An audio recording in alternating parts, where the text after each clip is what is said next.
a businessman.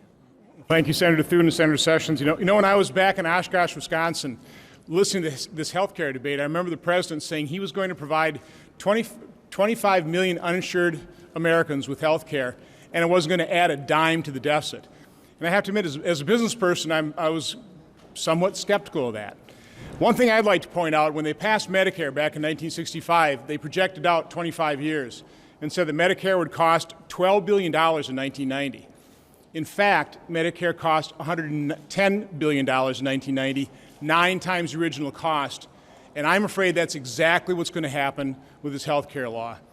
You know, they say they were going to, President Obama said he was going to pay for $938 billion worth of spending in the first 10 years with $1.1 trillion of revenue and cost savings. But, you know, Senator Thune started talking a little bit about energy policy to begin with.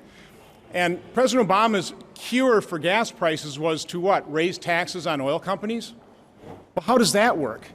He had the same approach with health care. He was going to raise taxes on pharmaceutical companies, on medical providers, on health insurance. How does that bend the cost curve down? The fact of the matter is it doesn't bend the cost curve down.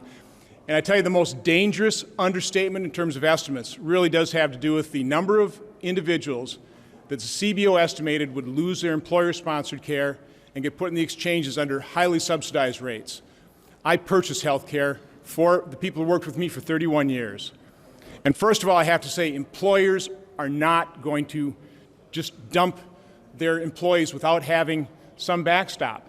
But what happens with Obamacare now is it's totally changed the equation, because employers now will take a look at, first of all, trying to comply with over 15,000 pages of rules and regulations, and also paying $20,000. That's the CBO estimate for family plan in 2016.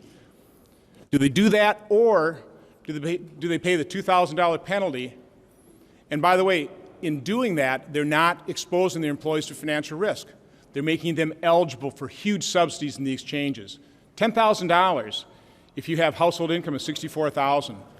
So my concern is that $1 million is a grotesque understatement. There's 154 million Americans that get their health care through employer-sponsored plans.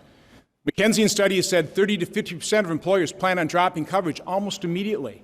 That'd be 75 million. Can you imagine what that would do to our federal deficit? So again, I think this is way too risky. In a fragile economy with a budget that is already horribly broken, we simply cannot afford to take the risk of implementing Obamacare. Thank you.